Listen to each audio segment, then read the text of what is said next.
Welcome to Journey at Zero Zeros. I was scammed £5,000 and I just lost 3,000 of them yesterday. Yes, so yes, some clarification. Yes, I was scammed £5,000, but this is the three scams that I've went through. One in the year 2020, then year 2021, and that's both are 1,000, 1,000, and most recently, yesterday, which I think by the time this episode come out will be like a week, like last week. Yeah, I just got scammed £3,000. So yeah, of course. This is the first bonus episode. I might be doing this more regularly just to share. Like it's just individual podcasts of myself. But back to the topic. I got scammed 3 times, total £5,000, and today I would like to share individually about 3 stories and what I have learned from them. So, yes, crazy. Like, really? Okay, a bit of reflection for yesterday. Once I got it, I was like, what the fuck? I was like, I just lost 3,000. Yeah, so it is still quite a shock for me when I felt that I guess this is a bit of a rant that I want to get it. I was like, what the fuck? I'm like 3,000 just gone like that. Yeah. But okay, back to the first story. So back in 2020, year 2020, COVID year, I'm not sure if I've mentioned this, but that year after I finished my year 2 of my studies, I decided to take a gap year because it was COVID. It doesn't make sense to travel to UK to complete my final year of study. I don't want to go to UK and just remote study for the whole year. So yeah, that's what I did. I stayed in Malaysia, and initially, that time it was COVID. Everyone is stuck at home, and I really, not that I really felt. Initially, it was like we saw Animal Crossing. Animal Crossing is like so popular everywhere. I guess it is a very good way, alternative way to escape, a form of escapism. Yeah, you're able to escape your actual life and then enjoy this game. So yeah, that was very popular. So it made a huge demand on Nintendo Switch because you only can play that on Nintendo Switch. So yes, that piqued my interest as well. I really wanted one, but besides that, I'm thinking beyond that. I want to earn money from this gold rush as well. So I found it a lot. I found a lot of people that are selling Switch and all that, and then I'm just like negotiating, trying to get a good price, and buying them, having one that I can play together with my sister, and another one which I'll just sell for profit because I know that that's just such huge demand out there. Yeah, so that time, because everyone's stuck at home, so I was just contacting all of them, and then I found a few that want to sell. Actually, in fact, I found 3 of them. 3 of them. 2 of them are actually out of state, so not in the capital of Malaysia where I live. And I talk to them about it, and I just wanted to buy them. But initially, I think I transferred the money. Did online banking and all that kind of stuff. The money's there, and then of course I'm waiting for them to ship, but it took days and all that. There was a lot of excuses. Initially, just one of them that had all these excuses, saying that it takes some time. He's not convenient waiting for brother to bring him to the post office and all that to send that. I waited and waited, and then I realized it's a scam. It's quite fascinating that even when I realized it's a scam and all that, they will still continue to reply and all that. But of course, ultimately, I didn't get anything, so I know it's a scam. And then secondly, second is similar thing. I can't remember what's the main difference between the two, but could be the same person actually. But the images are clearly different and all that. But the operation mode is almost the same. You pay the money, they delay, give excuses and all that, and then I never got it. So well, yes, of course, I reported through the marketplace. That's the thing they can do is just to ban them. They can't do anything else. I went to report to the police. I didn't get my money back at all. Like I went to a police a few times. I went to met a sergeant, which is actually a slight small story in here. It's very odd. I hated that. So I met the sergeant and all that. The sergeant knew that time I was starting my company, which I sold, Vento, which is a company selling refurbished computer during COVID period. Yeah, and he knew that I was doing that. I know like how to fix computers and all that, so he started sending his computers for me to fix it. Initially, I was like, okay, well, why not? I went and met him, so I just took that computer, fix it, and then send it back to him. But after that, even when he doesn't have any progress on that case itself, he would come message me and tell me that, yeah, he wants me to fix that computer, and but the thing is, I don't mind doing that. It's not that I don't remember him being asking me to fix it for free as well, but I had to be there. He asked me to go and collect it. I was like, I don't have the time. I don't do collections. If you want, you can just drop it at my place. He doesn't do that. He doesn't want that. And after that, I declined those requests. And after that, I never heard from him about the case again. Like, yeah, I don't know, man. Like this kind of, I don't know, what do you call this? Like corruption, whatever. Like misuse of authority and all that. It's terrible. But yeah, this is actually now that I thought about it, it's a bit underwhelming. Like, yeah, I just got scammed that way. Yeah, but that was like my first time getting scammed. Um, that was like, I think, yeah, that was like a thousand pounds, I think. I remember. So like two switch and all that. I lost those money, and actually that time I'm still quite afraid of my parents. It took me quite some time before I actually shared with my parents about this, but they're quite fine about it. But I told them, yeah, I got scammed and all that. But if you remember, I said that I contacted three people. The last one was fine, and then I bought that, and then I sold it for a slight profit. But yeah, it was all right. Like I got that. Luckily, I didn't get scammed the third time. It would be terrible if I got scammed the third time. But yeah, from that itself, definitely it's the first time I got scammed such a huge amount. Very terrible. And yeah, I learned that, yeah, sometimes when things are too good to be true, it's too good to be true. Don't be greedy. And yeah, because like that time, obviously it's COVID and all that. It's better to just do things through face to face if you're talking about high value item on marketplace and all that kind of stuff. So yeah, that is what I learned for the first time. Yes, my first £1,000 gone. Yeah. And then after that, it was a year later. I'm quite surprised now that I think back, it's like so recent. A year later, I went to the UK. I sold my company. I went to the UK to continue my studies. And then I saw this amazing deal. Not that amazing after all. So in the UK, they're selling the Samsung Galaxy Z Flip 3, that particular phone. So when you actually, the phone doesn't interest me at all. That time I was interested in getting a smartwatch because my previous one has broken and I never bought another new one. I've been using my phone to track my run since until I went to the UK. I joined the athletics club, and most of them have a smartwatch for training, and it's just very tempting. And I mean, I could have just bought a very simple one like Garmin 45 or something, like just purely simple track runs, simple metric. But I didn't want. I want a smartwatch. I want to upgrade.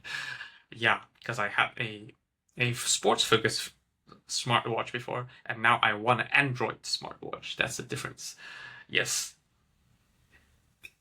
but yes. Then I looked at the website. I think the watch was like 200 something pounds, and I noticed I didn't want to pay. I mean, I don't know, that time, I guess I don't mind paying, but of course, if there's better deals, why not? And I found out if you buy a Samsung Galaxy Z Flip 3, that time they will give you a free Samsung Galaxy Watch 4, which is what I am looking for.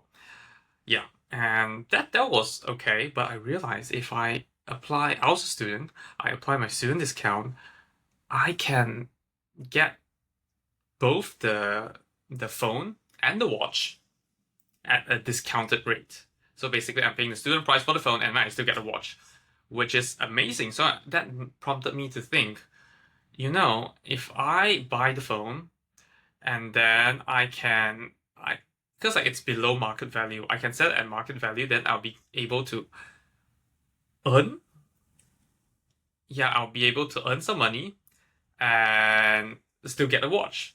That was what I'm thinking. Yeah. So yes, I bought it. And then I put it on Facebook Marketplace and all that, trying to sell it. I never opened a box, unseal and all that. I really just wanted the watch itself. Yes, took quite a while. It's actually not, I believe it's not that of the great deal because not many people contacted me, or maybe it's just the phone not popular. I decreased the price a few more times. Because like I have the watch as well, so I have another additional like £200 which I can decrease, which still makes the watch very valuable. Basically, I'm paying a discounted price for the phone, for the watch itself. Yeah. I'm not sure if I did that. Probably not that level yet. So it was, I think, at that moment, I'm selling at the student price or slightly above the student price. Maybe like I get like £50 back. Yeah. Yeah. So yes, I did that. And someone finally contacted me. I forgot which platform is it, and then they are willing to do a face-to-face meetup and face-to-face meetup to purchase the phone from me, which is amazing. And I clearly said no cash because there might be fraudulent notes and all that. I just wanted bank transfer. Yeah. And so we met up, and he even met up in the university because that time I was living in on campus accommodation. He met up in there. Yeah. And then we made the transaction. He checked because like basically it's sealed and all that. I gave him the receipt and all that. He checked it. And then he said he transferred me the money on through the phone itself. He typed in all the details. Initially, that time it was very funny because he typed in all the details in UK. We have sort code, then we have the bank account number. Sort code basically identifies the bank, and the account number is just I think eight digit or 10-digit number. It's like the same for every bank because we have the sort code to differentiate the bank itself. So he typed that in, and then we have to type in the name. I remember he typed the name like one digit wrong, one character wrong, not one digit wrong, and then I told him about it. And he was like, yeah, no, it's fine. And then he typed in the amount, and then he clicked transfer, and then the screen just popped up. Yeah, like amount transferred and all that. And then basically, then yes, he's going. Then he is, everyone's happy. Like, oh, the transaction went through and all that. I forgot if I actually checked my phone to see if the transfer went through, but then I trusted him, and then he left and all that. Yeah. But after I went back to my room, I was like, check. Oh yeah, I didn't receive any money yet. And then I called him, and then he said, yeah, let. He told me that he'll call his bank and all that just to check why, check the transaction. So he ended the call. He called me back saying that, oh yeah, the bank said it might take a bit of time because, of course, that time I've been in the UK for maybe 1 or 2 months. I do know most transactions are instantaneous, but the protocol does say that it might take up to 2 hours. So I believed him. I believed him and all that. I waited until night and all that. Nothing happened. I was feeling a bit of anxious, but that time it was really late night, so I decided to just go to sleep. Yeah, I just went to bed. And next day, morning, I messaged him. I didn't receive anything. I messaged him, and then it was one tick, and I realized he blocked me. And then yeah, I know I got scammed. I got scammed. But very funny, like I remember this experience was very different because the first time I got scammed, my first £1,000, it was terrible. It was very sad. And then this second time, I don't know why I was able to rationalize I rationalize my feelings. Not rationalize my feeling, but basically I was able to calm myself, something like that. I was able to refrain my thought a lot easier. I was definitely very definitely affected for the first few minutes, but then I was able to step away from that and then think that, yeah, lost £1,000. But that time, definitely £1,000 is still a scary amount for me. But it was all right. It's not super life-changing money. It's not like dead or alive money. And I think I saw it through that perspective, and then I was like, okay, yeah, it is a terrible person. He did that and all that. I hope that he'll have a good use of that money or of that phone or something like that. And then, yeah, I'm lucky that I'm in a fortunate position that that's not life and death money. And then I learned this amazing lesson of, yes, there is fake bank apps where people will just use to do this kind of scam. They just show that they transfer it because obviously every banks have different transfer interface, so they have this. I don't think it's even close to any banks. After that, I only searched it online because I never knew this actually existed. Yeah, so that made me learn that that time, I think it took me a few days before I told my parents as well, but then told me, I'm fine and all that. Yeah, I did get a watch though. So this watch is exactly that watch that technically I didn't okay, I did get scammed, but it just this watch became what I so called a Rolex because of course it's not as expensive as a Rolex, but it's £1,000. Yeah, originally I could have bought it for 200 something, ended up spending 1,000 on it. So, yeah, interesting experience, but it taught me the same thing. I think this one is not really too good to be true, but I need to, don't be greedy sometimes. Don't try to get the best deal and all that. Always do your research, be patient, and yeah, be more aware and all that. This really really taught me that. So this is my second interesting experience, and then yeah, my first scam experience in the UK. So, like right now, I guess you can kind of see the pattern. It's always like making deals and all this, trying to buy and sell stuff and all that. So that made me fall into this trap.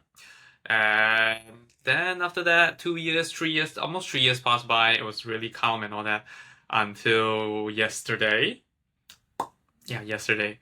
It's crazy. Yesterday, it's crazy. So basically, what happened yesterday is that I invested in cryptocurrency a long time ago. I mined them, I bought them, and then I've been holding them and all that. So yes, I have participated in different kinds of coins, different kinds of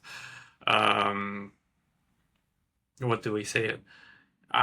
Schemes, not bad schemes. Like in Ethereum, there's staking. Sometimes you can do like loan out your coins, or you can invest in other projects, exchanging to other coins or buying NFT. I tried all this. So I have this particular, sorry, this might be a bit too technical, but basically I have this particular investment that is related to something called Manifold, and usually all these cryptocurrency projects, they communicate in Telegram, and I was added into one Telegram group called like name something like Manifold Community Chat, something like that. And then they told me that basically you have to migrate your coin into a new platform, something like that, which does happen in cryptocurrency. Otherwise, you will lose it. And I've been saying that for a long time. I just never bothered to do it. And then yesterday, suddenly, I just thought, let me just do it because, yeah, I don't know what it just keeps saying that, after the date, it will just disappear if you don't do it. So I was like, okay, let's do it then.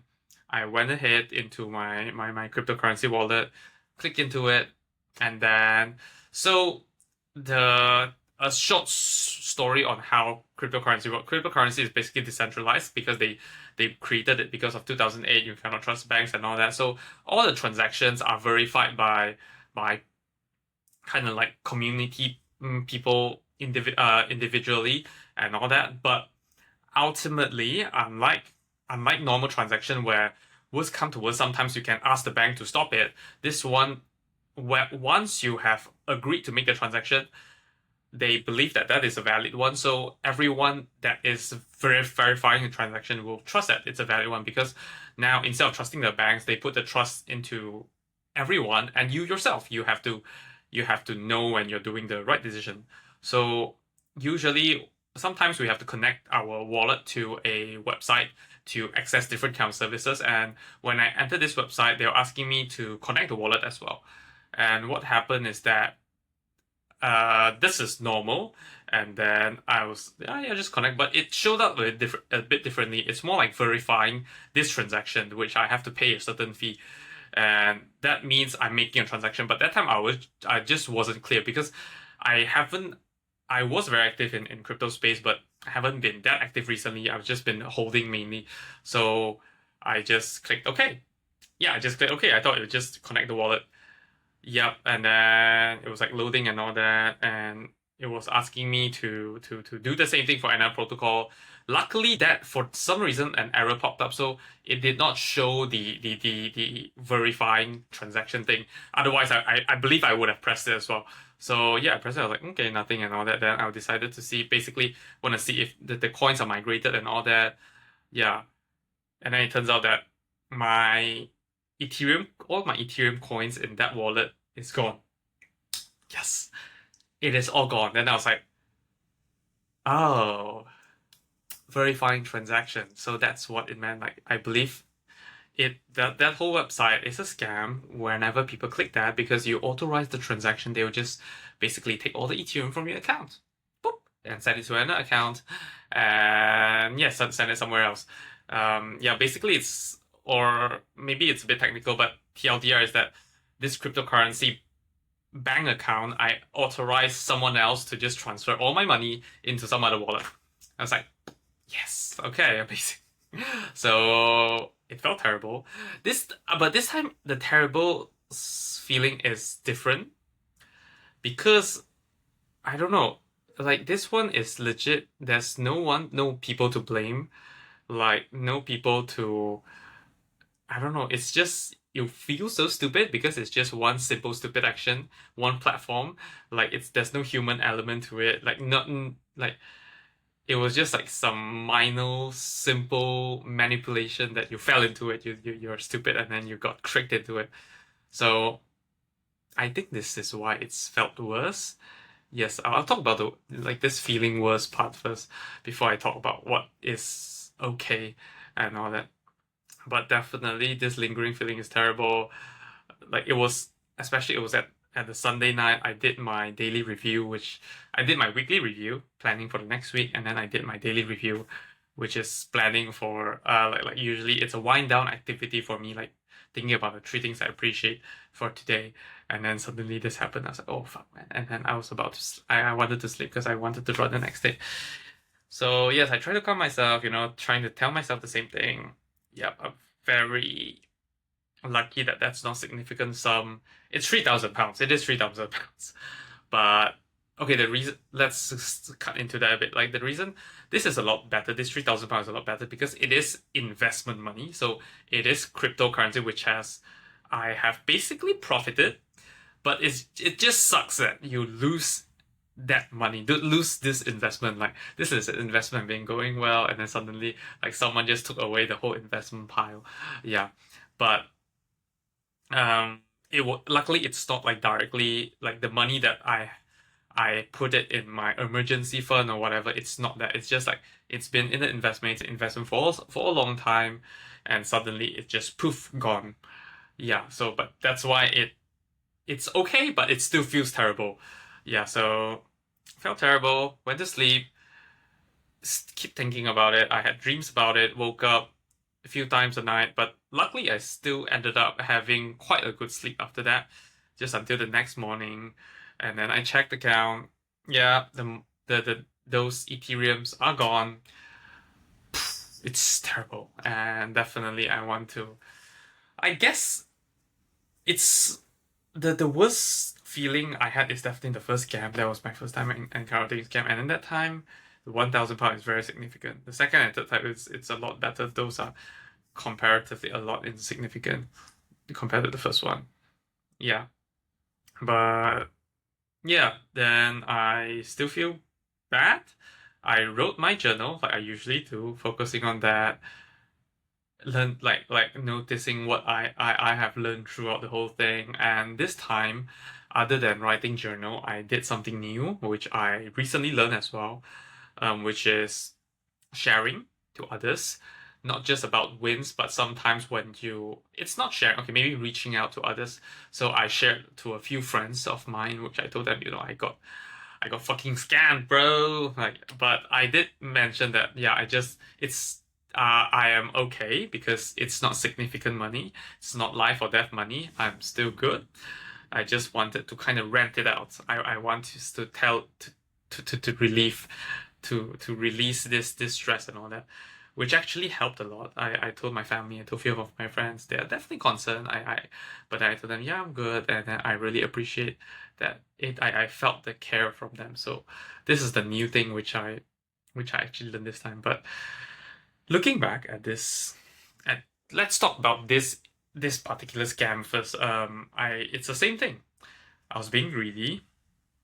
Yeah, like, oh, I don't want to lose that. And then impatient because I could have waited more time. In fact, originally, like, even if I lose that original money that they say is migrating and then I might lose that, it's just like £50. £50. Now I lost 3,000. Gosh damn it. Yeah, yeah, so it's impatience and lack of research. Every time, research more. Or now, I learned this recently as well. Just ask people in the industry, ask people who might know about this. Yeah, just ask and all that. Like, there's no harm taking more time to research and all this kind of stuff. Yeah, because like it's really terrible, especially me. I consider myself quite tech savvy. I know more about cryptocurrency than most people, and then I got scammed this way. I was like, oh shit. Yeah. So yeah, everyone should take more time. Don't be too greedy.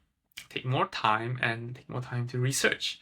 But besides this, I suddenly, because today I am traveling. Now I'm actually in Stansted, which why the background is different. I'm in a hotel. Tomorrow I'm flying to Vienna, and while I was on the train, I suddenly thought of I had this. What do they call that?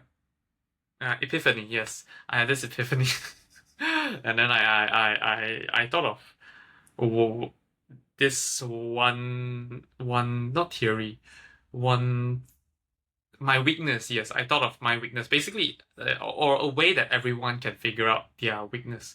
So if you connected all these three scams, they are all related to money. First time, of course, I wanted to switch, but I want to earn money as well. Second time, of course, I wanted to watch, but I wanted to earn more money as well. This time, I guess it's just I don't want to lose my money. Uh, yeah, I don't want because of that £50. I'm like, oh, possibly I don't want to lose that money, and then I want it quick, and then yeah, I just I just got scammed. So when you connected all this, you realize that what you personally want the most will create your biggest weakness that people are able to scam you. For me, it's definitely money. So all these money related things, I tend to overlook a lot of stuff. I tend to be a lot more impatient and yeah, definitely very greedy because I want them, and yeah, I just fell into the trap, and then I tend to get scammed. So I think this is one big thing. I suddenly this epiphany gave me a really good insight on what I should really look out. What I should be a lot more cautious, or yeah, what I should be a lot more cautious, so that I won't get scammed again. But generally, the three things I've learned is, don't be greedy. When things are too good to be true, it is too good to be true. Don't fall into that. Second, don't be patient. Yeah, be patient. Give it time. Take time. And this leads to the third one is that do your research. Yeah, take the time to do your research and all that, or even ask people who know about it. This is very important. Like, I always tell people only invest in things that you know and all that kind of stuff. Yeah, now not just invest in things that you know and all this. Whenever you're doing all of these decisions, business decisions, or I don't know, man, like other decisions, make sure that you know quite well about it. Yes, definitely, I'm very lucky that um all these scams.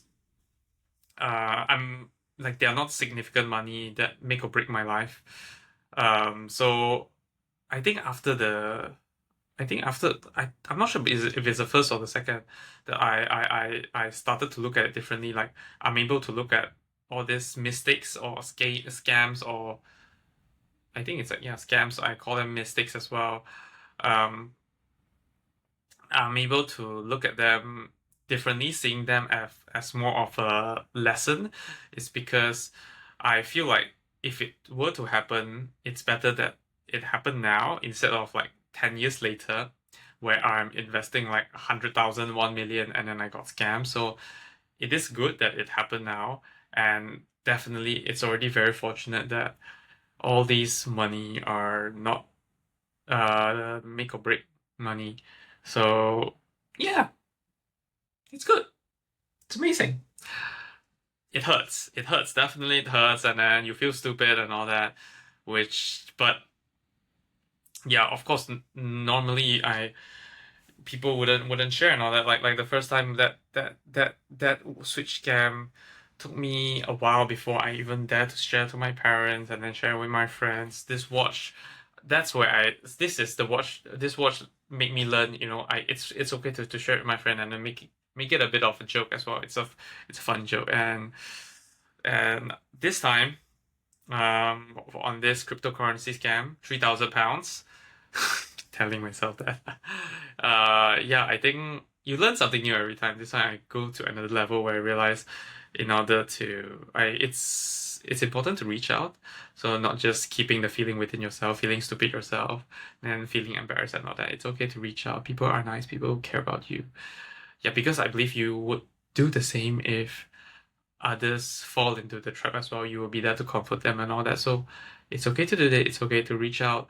And besides that, since I have this podcast, I think it's a good way to share my story and share how you should be a lot more alert, conscious when you're making decisions. Like basically how you can find your weaknesses, and then what are the three things to when you're dealing with big decisions.